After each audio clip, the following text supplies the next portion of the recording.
तो भाई सीन ऐसे चालू होता है कि विशिंग, जो पढ़ते पढ़ते कब की सो गई थी, उसको अचानक अपने वर्कप्लेस से कॉल आता है। असल में आज इसकी एक इंपॉर्टेंट मीटिंग है, तो ये झटपट उठती है और फटाफट रेडी होने लगती है। लेकिन उधर से बॉस के मैसेज भी आते जा रहे हैं सी। अगर आज भी लेट हुई ना तो समझ लेना। ये सुन के विशिंग हार मान के बैठ जाती है, लेकिन तभी नजर अपने फोन पर जाती है और एकदम से बोल पड़ती है, अरे हां, मैं ये कैसे भूल गई कि मुझे तो पास्ट में जाकर सब कुछ चेंज करना है। बस फिर क्या, विशिंग पास्ट में जाने के लिए रेडी हो जाती है और जैसे ही वो अपने मैसेज डिलीट करती है, बूम, टाइम ट्रेवल हो जाता है और वो एकदम से पास्ट में आ गिरती है। अब ये इधर उधर देख के दंग रह जाती है कि ओ भाई, सच में आ गई पास्ट में। फिर जो भी आंसर याद करे थे झटपट लिखने लगती है। इतने में इसकी बेस्ट फ्रेंड टंगी आ जाती है, जो कि एपिसोड 1 में इससे फोन पर बात कर रही थी। टंगी एकदम चौंक कर पूछती है, आज तू मन लगाकर पढ़ाई कैसे कर रही है? ये सुनते ही विशिंग टंगी को देख के एकदम खुश हो जाती है। ओह, तू तो पहले से ही कितनी क्यूट थी यार, और स्किन भी कितनी सॉफ्ट। टंगी इसको पीछे धकेलते हुए बोलती है, अबे क्या हुआ तुझे? वैसे तू इसीलिए तो दुखी नहीं ना, क्योंकि कल तूने फिर से अपने क्रश जैनियो को प्रपोज किया और उसने फिर तेरा रिजेक्शन मार दिया। ये सुनते ही विशिंग सोच में पड़ जाती है, क्या सच में मैंने ऐसा किया था? फिर एकदम से बोलती है, अबे छोड़, अब मुझे जैनियो पसंद ही नहीं है, मैं उस पर ध्यान नहीं देने वाली। टंगी कंधे उचकाकर वहां से निकल जाती है और विशिंग फिर से स्टडी में घुस जाती है। अब टाइम हो गया स्कूल की ग्रुप फोटो क्लिक करने का। सेक्शन ए और बी दोनों क्लास के बच्चे एक साथ हैं।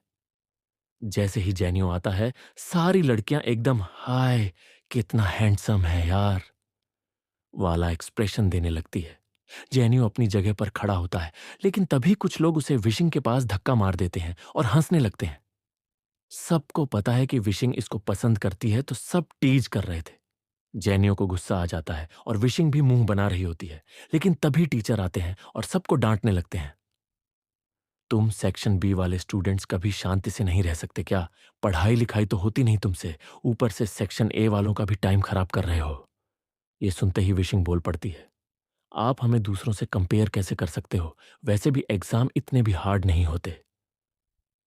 टीचर चैलेंज देते हैं, अच्छा तो बता, कल जो कॉलेज एंट्रेंस एग्जाम होने वाला है, उसमें कौन कौन से टॉपिक्स आएंगे? अब विशिंग कॉन्फिडेंस में सबको क्रो टॉपिक के बारे में बता देती है कि 100% ये आने वाला है, लेकिन सब इस पर हंसने लगते हैं। विशिंग बोलती है, हंसो मत, आज से इस टॉपिक को याद कर लो, वरना पछताओगे। लेकिन कोई मानता ही नहीं, सब मजाक उड़ाते रहते हैं। नेक्स्ट डे, 7 जून 2010, college entrance exam day. Wishing full speed में आंसर लिखती है, क्योंकि सब वही आया है जो इसने याद किया था। क्रो वाला टॉपिक भी आ चुका था। सबसे पहले पेपर खत्म करके एकदम खुश होकर निकल जाती है। घर जाते टाइम बस में इसकी टक्कर वंगसेन से हो जाती है। ये गिरने वाली होती है, लेकिन वंगसेन इसे पकड़ लेता है। फिशिंग बोल पड़ती है, देखा, वही टॉपिक आया ना जो मैंने बताया था। वंगसेन सिर्फ स्माइल कर देता है। विशिंग उससे पूछती है, वैसे तुम मुझे स्कूल टॉपर स्पीच लिखकर दे सकते हो, तुम हर साल लिखते हो ना? वंगसेन एकदम हैरानी से इसे देखने लगता है, लेकिन कुछ कहता नहीं। फिर बोलता है, देखो वहां खाली सीट है, बैठ जाते हैं। विशिंग घर पहुंचकर अपनी मॉम को बताने लगती है, मॉम, मेरा एग्जाम जबरदस्त हुआ, अब देखना मैं बेस्ट यूनिवर्सिटी में एडमिशन लूंगी। मॉम ठंडी सांस लेते हुए बोलती है, यूनिवर्सिटी के सपने बाद में देखना, पहले पहुंच तो हो जाओ। ये सुनते ही विशिंग चिढ़ जाती है, मॉम, आपको ऐसा क्यों लगता है कि मैं कुछ नहीं कर सकती? अब 6:30 बजने वाले हैं। विशिंग सोचती है, अब फिर से टाइम ट्रेवल हो जाएगा क्या? लेकिन जैसे ही 6:30 होते हैं, इस बार टाइम ट्रेवल नहीं होता। ये देख विशिंग एकदम खुश हो जाती है, मतलब इस बार मैं वापस नहीं जाऊंगी। लेकिन तभी मोबाइल पर लाइट हाउस इंसिडेंट की न्यूज फ्लैश होने लगती है। स्कूल टॉपर वंग सेन ने लाइट हाउस से जंप मारकर सुसाइड कर ली। विशिंग के तो होश उड़ जाते हैं, क्या वंग सेन ने सुसाइड कर लिया? लेकिन क्यों? फिर अचानक टाइम ट्रेवल हो जाता है और ये फिर से प्रेजेंट में आ जाती है।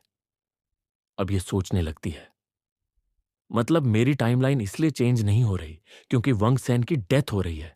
अगर मुझे अपना फ्यूचर बदलना है तो सबसे पहले मुझे वंग सेन को बचाना होगा।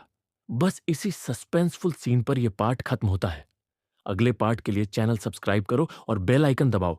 क्या विशिंग वंग सेन को बचा पाएगी? जानने के लिए बने रहो।